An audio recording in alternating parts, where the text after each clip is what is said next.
So good afternoon, everybody. It's really great to have the opportunity to welcome you to the JILeaders Winters Forum 2025. For those of you who don't yet know me, I'm François. I'm the director of the Journalism, Innovation and Leadership program here at the Media Innovation Studio at the University of Central Lancashire, Lancashire as will soon be known. Whether you're joining us today from across the UK or from one of the 8 countries represented by our cohort of participants this year, or even further afield, it's truly inspiring to see so many media professionals and thought leaders gathered here today for this really vital conversation. But before we dive into the discussions, which I know are going to be really fascinating, I wanted to take a moment to just thank our partners, whose ongoing support makes this forum and the broader program possible. I call them partners rather than just sponsors, because while their financial support is truly invaluable, we are equally grateful for the many other ways they invest in this community, through their mentorship, through their thought leadership and consideration.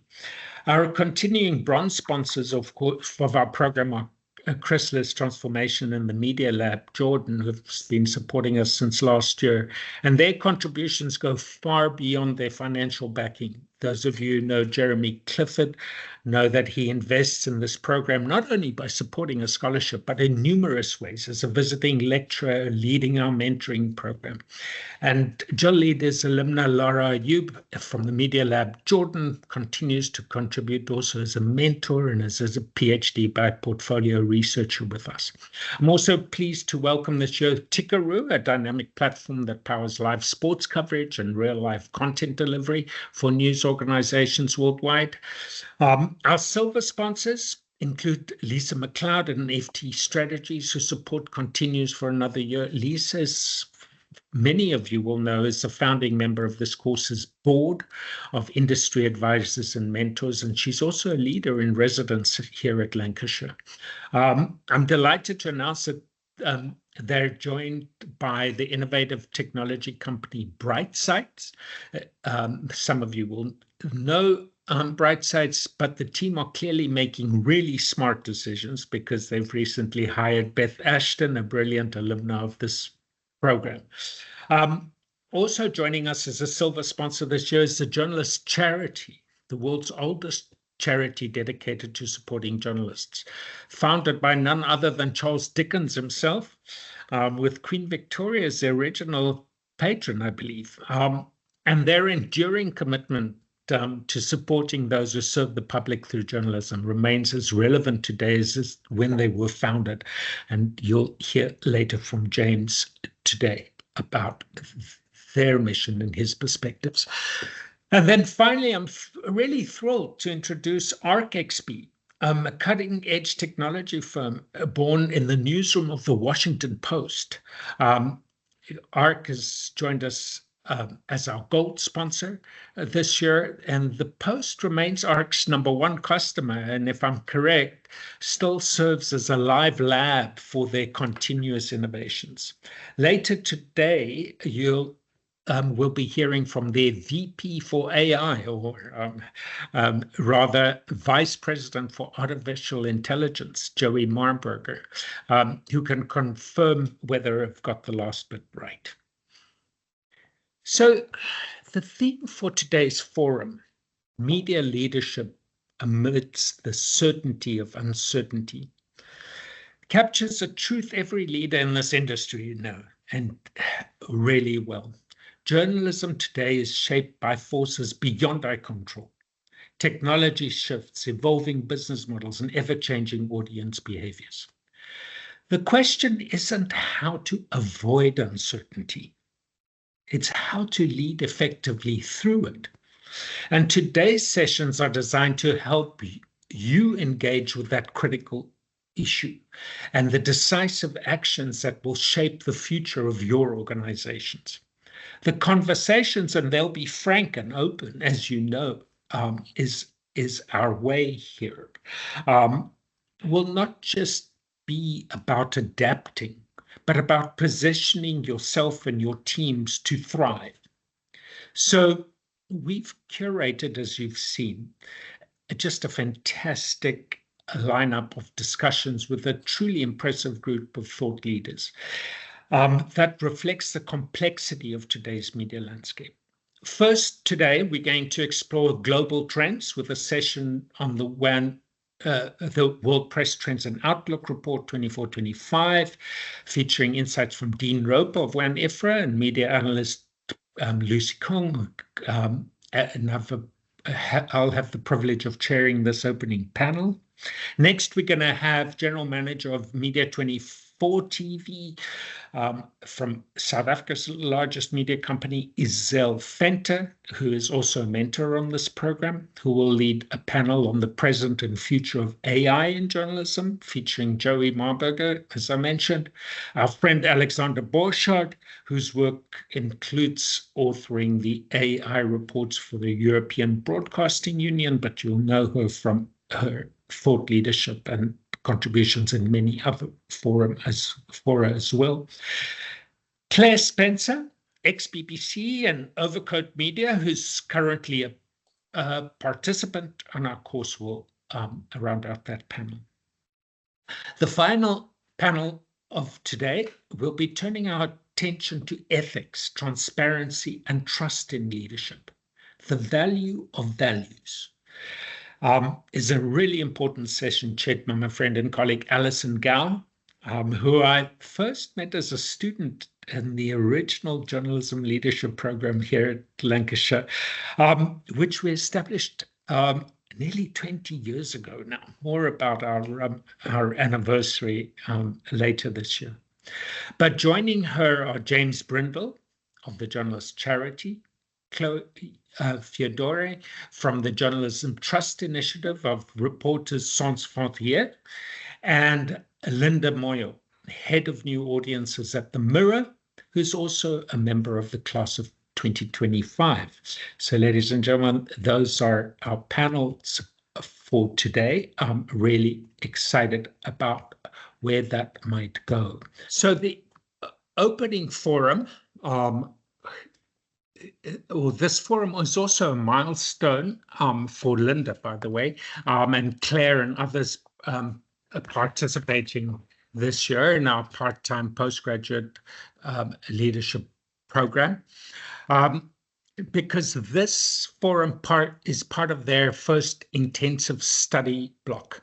And there's 18 media executives on this from 8 countries in this year's cohort, and they'll be taking insights from today's discussions to develop some strategic recommendations for the leadership teams of their organizations. So I encourage everybody here to engage fully with today's conversation, ask questions, share insights, and connect with the fellow participants, which is, I really hope, something you will do during and after this course. Now, let's begin with our first panel on World Press Trends and Outlook 2025. It's really my pleasure to welcome 2 friends to this session. Dean Roper and Lucy Küng, Professor Lucy Küng, bring kind of unparalleled insights into the state of global news industry.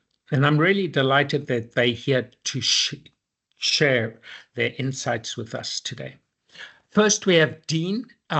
Dean Roper is the Director of Insights at WAN-IFRA, the World Association of News Publishers. Dean has been at the forefront of the industry research for years. He's been helping media companies worldwide understand the trends, the challenges, the opportunities shaping the future of journalism. His work with WAN-IFRA has influenced decision-making and newsrooms across the globe. Joining him today is Professor Lucy Küng, who's also been a member of our industry advisory board and mentors here at UCLan. She's, of course, an internationally renowned media strategist, author and scholar. Lucy's research, for those of you who haven't yet encountered her, and I'm sure there are a few in the room today, focuses on how media organizations adapt to digital disruption and transformation. And she also serves as a strategic advisor to some of the world's leading media brands, including the BBC, The Guardian, the Swiss Broadcasting Corporation, and others. Her books, including Strategic Management in the Media, which is one of the textbooks here on our program. It's one of the few we have and everybody has at hand, and Going Digital, have become essential reading for media executives and scholars alike. And her ability to connect academic research with real-world strategy makes her insights, I think, really important for us. Together, Dean and Lucy will unpack the latest findings from World Press Trends, as I said, and share their perspectives. Please join me in welcoming Lucy and Dean. Okay, so let's just start off. I'll fire straight at Dean quickly, and then I'll ask Lucy. Dean, just tell us a little bit about World Press Trends and this year's report. Okay, before I do that, first of all, thank you for inviting me, François. I don't think I've been so flattered with that introduction. You make me sound much smarter than I really am. And thrilled also to be here with Lucy as well. And yeah, so first a little bit about WAN-IFRA, if you don't mind. WAN-IFRA is Please. The World Association of News Publishers. It's one of the larger press and membership associations around the world. We represent about 3,000 publishing companies, about 18,000 publications, a number of tech providers, and we simply have two missions. One is to promote and defend press freedom, and the other is to help our members, particularly in the industry, to thrive and create sustainable businesses in this crazy world we're living in today, right? Yeah, World Press Trends itself is our annual flagship research. It's based on a survey that we conduct, and I have to say, François has been involved in that work with us for a number of years now, and I have to thank him again for all the great work that he does, all his insights and input and output as well. But World Press Trends has, I would argue, it's probably the longest running survey or research project in the industry. This is the 35th edition of World Press Trends, and we changed the sort of how we produce the report and the survey years ago, actually when François joined us, and we decided to, instead of kind of looking back over the previous year and collecting a lot of traditional data that we were collecting, to make the report a little bit more forward-looking, particularly on the business aspect of what's going on. And so essentially we send out this survey to top executives all over the world. And this year's edition, we send it out, and it ran through July from till September. And we had about 250 responses, around 85 countries, and you could see sort of the breakdown of who answered that. We published the report in about a month ago, I believe. And yeah, we'll dive into some of this in a minute. That's basically World Press Trends. Thanks so much, Dean. The first kind of question that came that you ask in the study is always about how people feel. News publishers, how optimistic or pessimistic do they feel?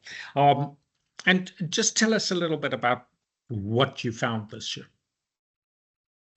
Yeah, well, this year, just like last year, I have to admit, I've been amazed, especially this year. So out of all the responses, I think 61% of top executives are optimistic about their business for the next 12 months. And that's even better when you look 3 years out 64% of the respondents said that they're bullish on what's coming up. That's better than last year, in fact, and that's borderline shocking for me, considering everything that's going on. If you look around the world, all the different crises that's going on, but also particularly within our industry. It's a shrinking industry. There's so much change going on. So I admit I was really surprised by that. I think Lucy would probably echo those same sentiments. Why they're so optimistic, maybe we can get into in a minute. I have theories, but they're only theories. Thanks, Dean. Yeah, so it's clear that certainly the respondents to our report, or our survey, as outlined in this report, are very much glass half full. That's, for those of you who know me, that's not just because I asked that question. But Lucy, you know, from your experience advising media organizations, how should leadership teams and people in this room approach the optimism highlighted in this report? Is it a sign of genuine strategic confidence in the future, or could it be borderline, you know, delusion, given the persistent structural challenges facing the industry? I mean, help us understand this. It's inexplicable. Honestly, it's completely. I mean, Dean and I had a great chat about this last week.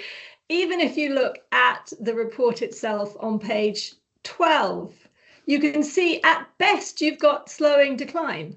There's nothing going up and to the right in terms of advertising circulation revenues, newspaper advertising revenue development. It's going down relentlessly. So I find this truly inexplicable, actually, and certainly what I'm seeing. Anyone else that has, you know, is privy to financial reporting, it's not what my sense is. It's not what organizations are seeing, apart from in a few kind of stellar exceptional cases. So I just find it really weird. It would be really interesting to probe into that, actually, and see what are they basing their optimistic case on, because according to the data that they provided, it's not this data. So I think it's very interesting. Let's put it that way. Let's use the English interesting. So I just want to follow up on that. Dean, you ended up saying you have some theories. So what are your theories? Well, I mean, if you just look, if you look at some of the data and some of the if you look at some of the revenue breakdowns, for example, I mean, one thing that's definitely increased, and it's happened the last couple of years, is this bucket of other revenue streams. Is something that is going up, I suppose, and it does, in theory, show signs that publishers are diversifying their revenue streams. I mean, I guess the really glass half full thing to say is that, you know, those publishers that are sort of focused on their consumers in terms of reader revenue, some of those efforts are maturing. I suppose that's good and bad, because if they plateau, where are they going to get the growth from next? And so they're turning to some of these other revenue streams. Of course, they've probably optimized and have efficiencies in their print areas that may be creating some little margins that are better. And of course, and then the same thing, efficiencies across in the newsroom. I mean, you can knock on the news industry in terms of not embracing technology, but I have to say, I think by and large, newsrooms particularly have done a pretty good job of experimenting with AI. And now the big question is, you know, how that's going to flip the other way in terms of value and return on investment. And this is, again, you know, they've adapted a lot more data strategies, are much smarter in some of the things they're doing, and maybe they, you know, they see optimism in that. But yeah, it's you just think about some of these other things, like you can talk about trust is down, right? News avoidance. And then you see what's going on already in the elections in the US and even hitting on press freedom issues. So yeah, I mean, the thing I always point to is for that one graphic that says there's 64%, 61%, that still means there's, there's still 40% more that are very concerned about what's going on. So I would love to have, and I admit I've had a few conversations since this has come out, but I will admit that some of the conversations that I've spoken to some CEOs were from pretty successful groups. But I would love to hear from some local regional news publishers. That's to see how they reflect on that, particularly in the UK, and especially in the US, where those news organizations are just getting pummeled. So, thanks, Dean, and thanks, Lucy. I want to come back to it. It's just for those of you, I've been involved in asking these questions. What to news executives now. Since 2009, the report's been going much longer than that, but the first one I presented was in Hyderabad in 2010. I had to figure out. And one of the things that I've picked up through doing these longitudinal studies over such a long time is that there are always winners and losers. There are always a margin of people who are reporting profits, who are reporting growth, who are hiring people, who are offering their shareholders dividends. Now, that might be a small group as compared to the average group, but there are always companies, and there are always companies who find opportunities in crises, who are able to exploit situations of uncertainty. And so, Lucy, I wanted to kind of ask you, you advise lots of media companies, you sit on boards, where do you think optimism could come from? If it's not widespread because the general average is showing some negative trends in many cases, or in most cases, but where is the optimism coming from? Or could it come from?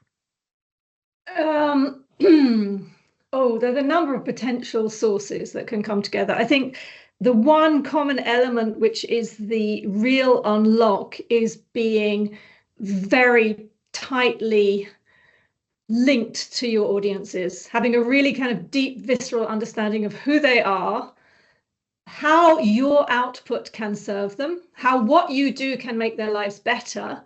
And this is a tricky bit, a culture that is entirely flexible about responding to that. And that's the issue, because that might take you in ways where the culture says, oh, no, that's outside our boundaries, we don't do that. So it's not only the ability to read and work out what your audiences want, but to be able to respond to that. I think that's really the one unlock, goes across all sectors, all geographies. I think secondly, and this is why it's very hard to do a fast turnaround, is how much grunt work you've done redesigning the foundational architecture of the organization. So what you see now, the organizations that are off to the races with AI have done all the heavy lifting in terms of their data architecture over the last 10 years. So, and they've cleaned up their workflows so they can layer in AI. The organizations that are finding it much harder is when they've got to kind of clean everything up at the same time and put in AI, right? So I think smart data architecture.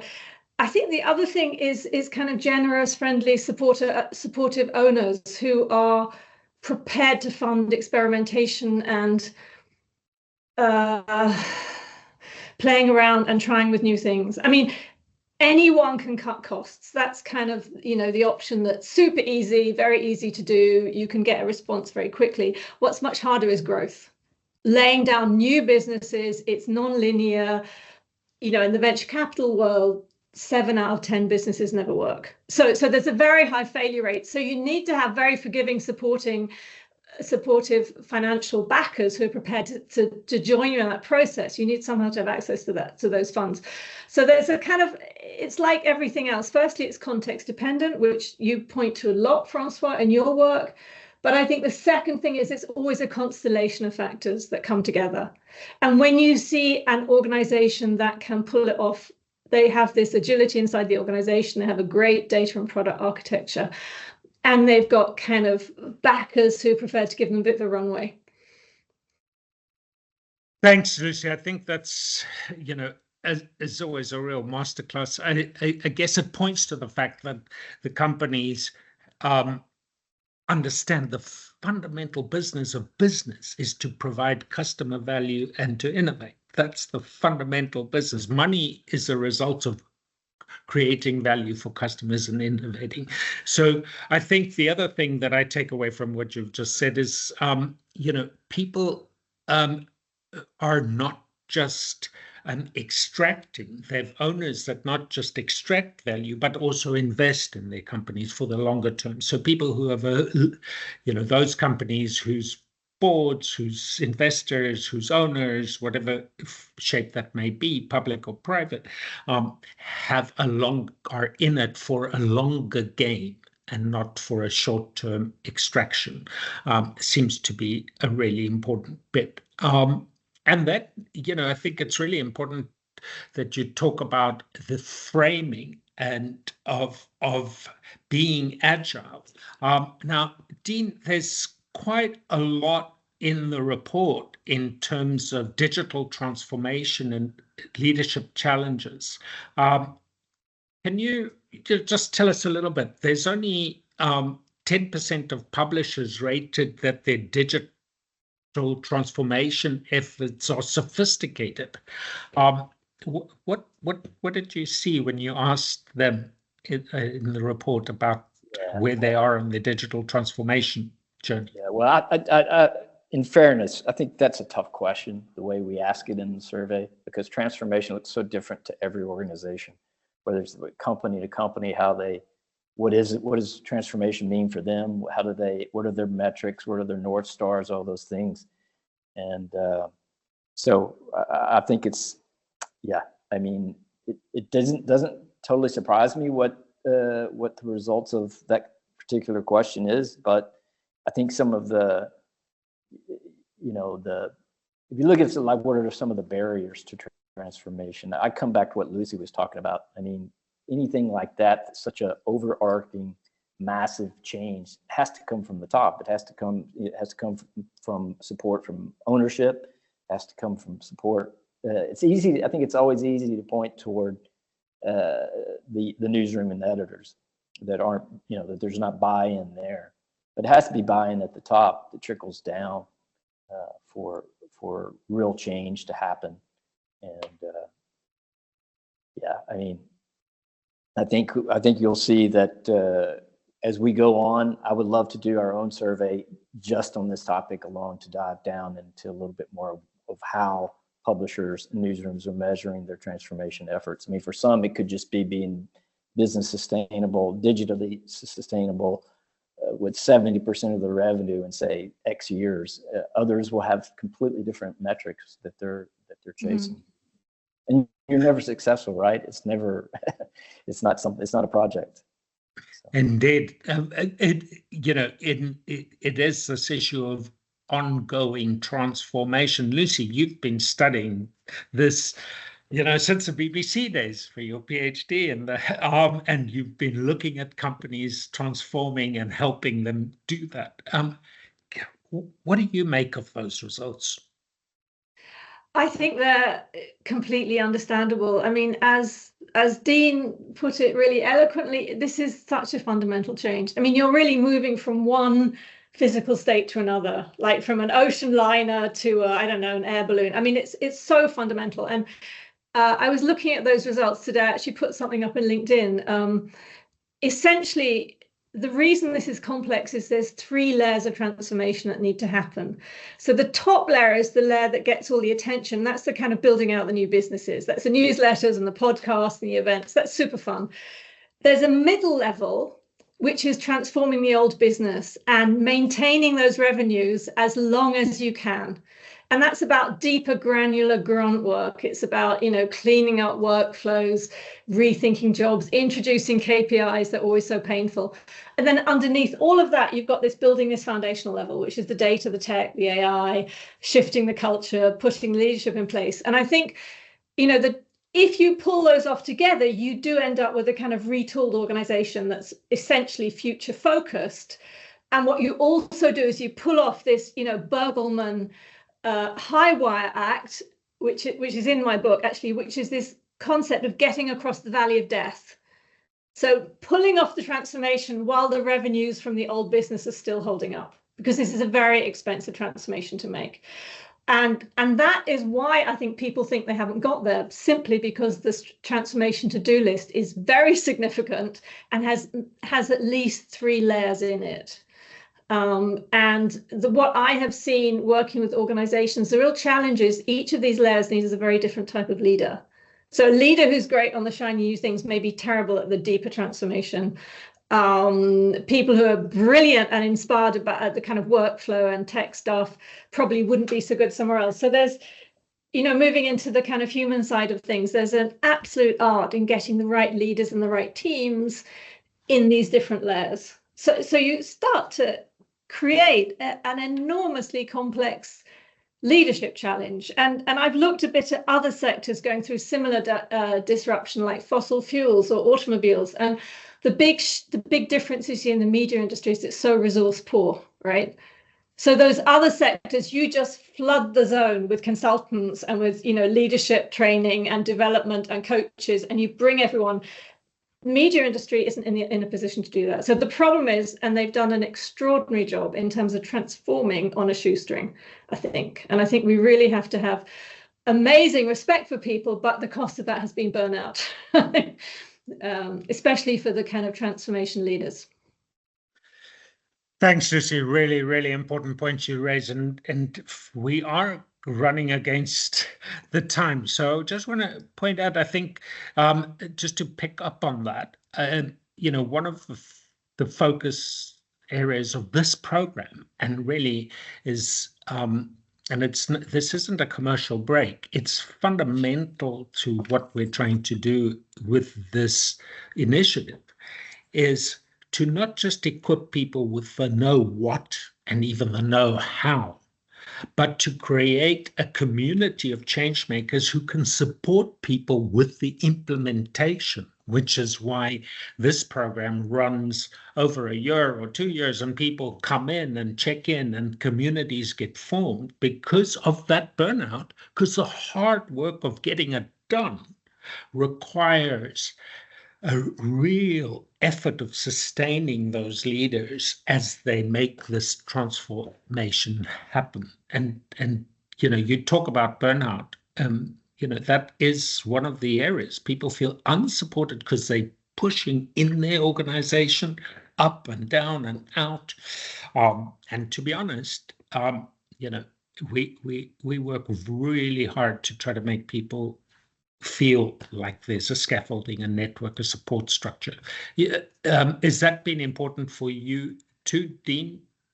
Lucy? Well, I think Lucy said something to me the other day that stuck with me, with some of the businesses and media news organizations she's working with, and that it's just like she said, for media on the shoestring budget that they're often working on, as a CEO, imagine if you're a CEO, it's hard work.